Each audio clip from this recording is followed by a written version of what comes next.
What's going on, Spurs family? Welcome to Spurs Talk with Ahano.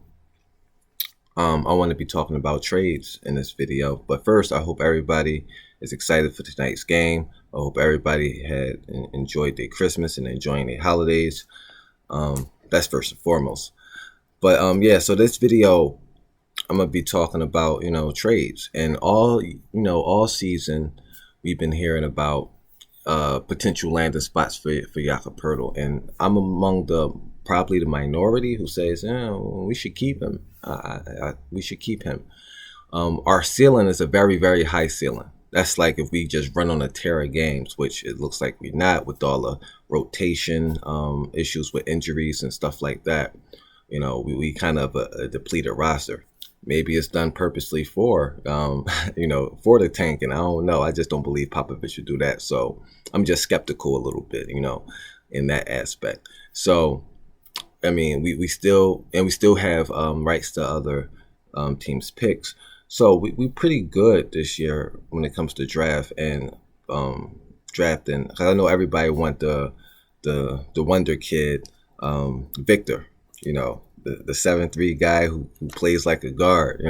It's like he a creative player. I mean, look, I would love to have Victor. I would love him. But with that said, we still have a chance to get him, because if we continue to perform poorly as we've been on a run of games, we've not really been consistent. We start off slow. It's like every game we start off very, very slow.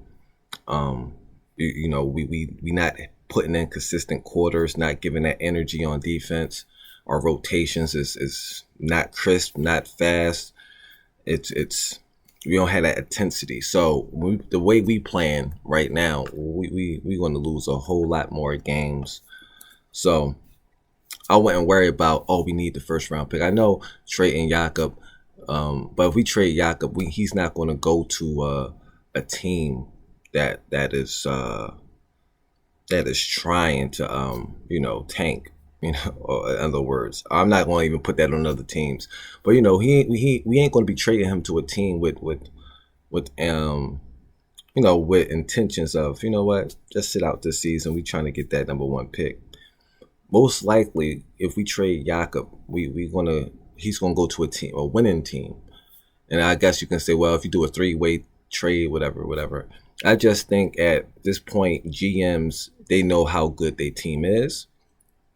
And I'm thinking if they see that kid, Victor, that has this unbelievable hype behind him, they're not going to say, yeah, let's give up. Our team is not doing well. Let's give up our first round pick to, that's potentially will be a lottery pick.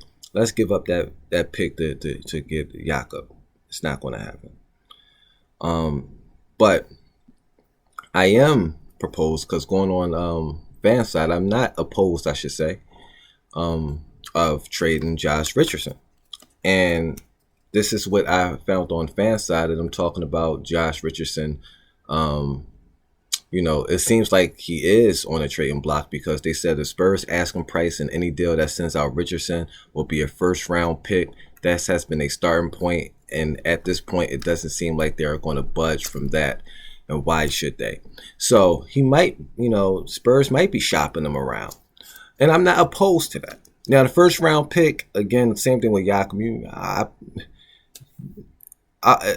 a GM give up their first round pick, they have a potential lottery pick, and they give up that first round pick for Josh Richardson, that's silly to me.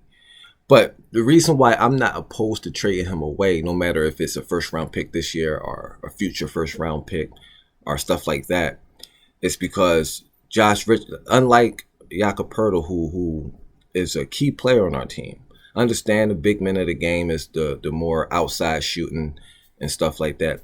But what Jakob Poeltl offers is he's good at handing the ball off, the handoff screens.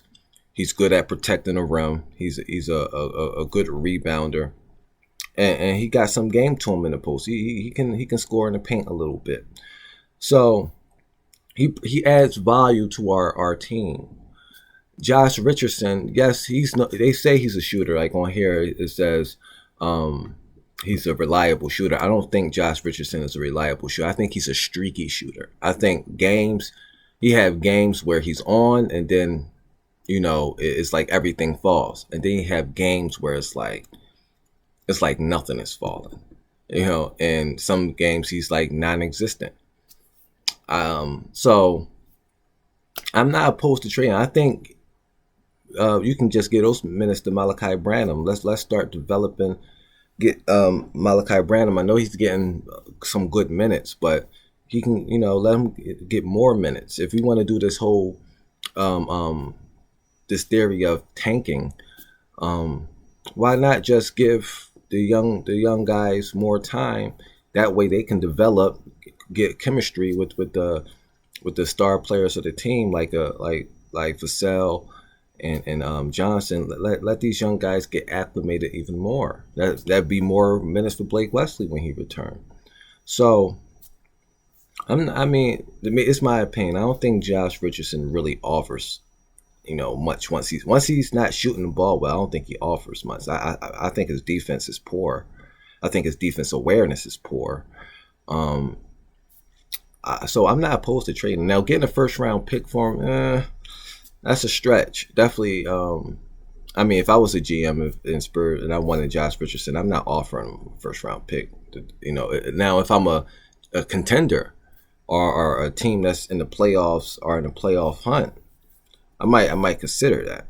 But if my team is like looking at a lottery selection, I'm holding off at least to February and see where my team at. If my team moved up in those in the standings to playoff spot. I'm not talking about play in, like a playoff spot. If my team moved up to a playoff spot, then I'm like, oh, okay, we can do that trade.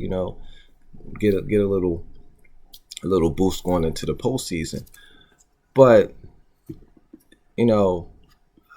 for Josh Richardson, a future. If we get any first round pick, it'd probably be like a future first round pick. It probably wouldn't be any pick within the next 2 years.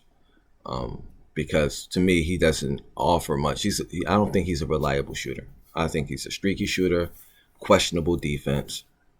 He's a veteran. I'll give you that. He can score the basketball. But I just don't think that he's worth a first round pick, definitely for this year. So I don't know who is willing to give up that, unless it's a contender who's looking for some extra experience, or somebody that's like in the playoffs or around the playoff area that want an extra boost going into the postseason. So yeah, so that's one player I'm not against trading. It gives Malachi Branham more minutes, Blake Wesley more minutes. Give these young players more time to develop. I think that's a good idea. Again, our ceiling is the play-in, and that's a high ceiling. And I don't think we're going to reach that ceiling, So that's what I wanted to talk to y'all about. I wonder what y'all think, and y'all can leave a comment, saying who y'all would like to be on the trading block, or who you would trade, etc. I'll talk about that in another video. I'm going to talk about that in another video. So I'm going to stop this video, and hopefully y'all like, comment, and subscribe, and I'm out.